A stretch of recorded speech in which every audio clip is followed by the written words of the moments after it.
সম্মানিত দর্শকবৃন্দ, কৃষিকাজ সম্পর্কিত আজকে আরেকটি নতুন ভিডিও নিয়ে আমি আপনাদের সামনে চলে আসলাম।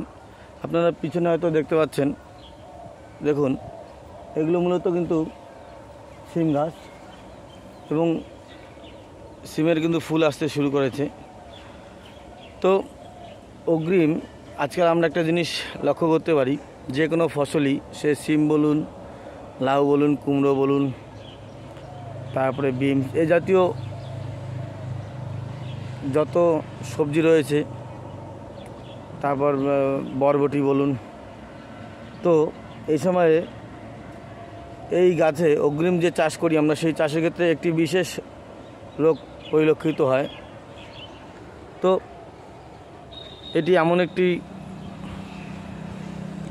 রোগ যেটা কিন্তু একবার যদি গাছে লাগে, বিশেষ করে শিম জাতীয় যে গাছগুলো রয়েছে সেই গাছে লাগে, তাহলে কিন্তু পরবর্তীতে আর ফল আসার কোনো চান্স থাকে না, অর্থাৎ গাছটি নষ্ট হয়ে যায়। দেখুন সুন্দর ফুল আসতে শুরু করেছে। তো যে রোগটি সম্পর্কে আজকে আমরা আলোচনা করব, সেটি এমন একটি রোগ যার কিন্তু কোনো ওষুধ নেই। তো চলুন আজকে সেই রোগ সম্বন্ধে একটু আপনাদের সামনে পরিচিতি করাই। সম্মানিত দর্শকবৃন্দুরা, এখানে দেখতে পাচ্ছেন গাছের পাতা কিন্তু হলুদ হয়ে গেছে। পিছন ক্যামেরা দিয়ে যদি একটু দেখাই, দেখুন এই যে গাছের পাতাগুলো রয়েছে, ভালো করে যদি দেখাই, দেখুন এই যে গাছের পাতাগুলো রয়েছে, এগুলো কিন্তু হলুদ হয়ে গেছে। তো এটি এমন একটি রোগ, আজ পর্যন্ত কিন্তু এর কোনো ওষুধ বের হয়নি। তো সেটি সম্পর্কে আজকে আমরা পরিচিত হব। দেখুন উপরে দেখুন এত পরিমাণে হয়ে গেছে। এই যে সিম ক্ষেতটি বা সিমের মাচাটি রয়েছে, এখান থেকে সিম উৎপাদন করা কিছুদিনের মধ্যেই প্রায় আর সম্ভব হবে না। অর্থাৎ এই যে দু একটি করে আমরা কুড়ি দেখতে পাচ্ছি, এখানেই কিন্তু এই সিম গাছ হয়তো বা শেষ হয়ে যাবে। কারণ এটি একটি এমন ভাইরাসজনিত রোগ, এর কোনো ট্রিটমেন্ট আজ অবধি বের হয়নি। তবে আমরা অগ্রিম যদি কোনো বিশেষ সাবধানতা অবলম্বন করি, তবে কিন্তু এই রোগ দমন করা অনেকাংশেই সম্ভব। তো চলুন পরিচিত হই, এই রোগটির নাম কি এবং কিভাবে এটি কন্ট্রোল করা যায়। তো সম্মানিত দর্শকবৃন্দ, আমরা এই যে সিম গাছে এই যে হলুদ পাতা হলুদ হওয়ার যে রোগটি দেখতে পাচ্ছেন, এটি সম্পর্কে একটু পরিচিত হব। এটি একটি ভাইরাস ঘটিত রোগ এবং এই ভাইরাসের নাম হচ্ছে মোজাইক ভাইরাস। এটি এত দ্রুত পরিমাণে আপনার ফসলে বৃদ্ধি পাবে এবং এর পাশে যদি এই জাতীয় আরও কোনো ফসল থাকে, সেই ফসলে কিন্তু এই রোগ খুব তাড়াতাড়ি ছড়িয়ে পড়বে। তো চাষি ভাইরা এবং সম্মানিত দর্শকবৃন্দুরা, এই ভাইরাসটির নাম হচ্ছে, বা যে ভাইরাসের কারণে গাছের পাতা, বিশেষ করে সবজি গাছের পাতা এরকম হলুদ হয়ে যায়, এই ভাইরাসটির নাম হচ্ছে মোজাইক ভাইরাস। তো মনে রাখবো, আমরা বা সকলেই জানি, ভাইরাস কিন্তু একা একা এক গাছ থেকে অন্য গাছে পৌঁছায় না। মূলত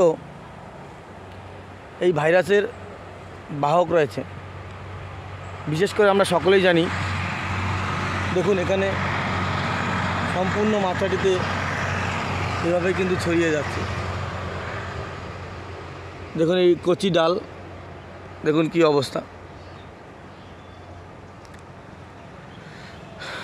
তো এই যে মোজাইক ভাইরাস রয়েছে, এর একটি বিশেষ বাহক পোকা রয়েছে, যেটাকে আমরা সকলেই চিনি, সাদামাছি বা মাছি, এবং পিঁপড়েও অনেকাংশে কিন্তু এই পোকার এই ভাইরাসের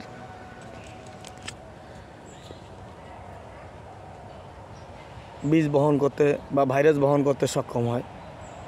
তো চাষি ভাইরা, আমরা যদি শুরু থেকেই এই ভাইরাস কন্ট্রোলের জন্য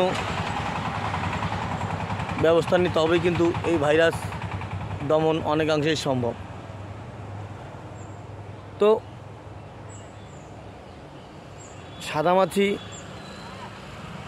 বা পিঁপড়ে মূলত মোজাইক ভাইরাস বহনে এক বিশেষ ভূমিকা পালন করে। কারণ আমরা সকলেই জানি ভাইরাস কিন্তু এক গাছ থেকে অন্য গাছে হেঁটে যেতে পারে না। তো মাছি যখন এই গাছে বসবে এবং এই গাছের রস খাবে, খাওয়ার পরে যখন অন্য একটি গাছে গিয়ে বসবে, সেখানে কিন্তু এর আক্রমণ ঘটবে। আর পিঁপড়ের কথা যদি বলি, পিঁপড়ে আমরা সকলেই জানি পিঁপড়ে গাছের রস খেয়ে এবং ছোট ছোট পোকামাকড় খেয়ে বেঁচে থাকে। দেখুন পিছনে গাছটি, দেখুন কি অবস্থা। এত পরিমাণে এই ভাইরাস মাত্র 2 দিনে এরকম অবস্থা হয়ে গেছে। পিঁপড়ে এই গাছের রস খাবে এবং রস খাওয়ার পরে যখন অন্য গাছে যাবে, ঠিক তখনই কিন্তু এই পিঁপড়ের দ্বারাই কিন্তু সেই গাছে এই ভাইরাসের সংক্রমণ ঘটে। যদি এই ভাইরাস আপনার জমিতে বা আপনার ক্ষেতে পরিলক্ষিত হয়, খুব তৎক্ষণাৎ 1টি বা 2টি গাছ দেখার সঙ্গে সঙ্গে আপনি সেই গাছগুলোকে দ্রুত তুলে পুড়ে ফেলবেন বা পুঁতে ফেলবেন, যাতে সেখানে কোনো মাছি না বসে এবং অন্য কোনো গাছে এই সংক্রমণ না ঘটে। এছাড়া কোনো পদ্ধতি আর নেই। কিন্তু আগাম এই সমস্যা কন্ট্রোলের জন্য কিছু কিছু